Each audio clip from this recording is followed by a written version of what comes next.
Derriere. I love this word because it's so nice sounding.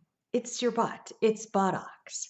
So instead of saying, oh, that pot pie that I ate the other night is going to show up on my butt, or yeah, if I eat too much, my derriere will get larger.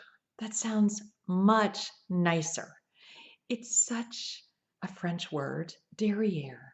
So instead of saying to somebody, don't eat that, you'll get a big fat butt, no, watch what you eat so your derriere does not increase.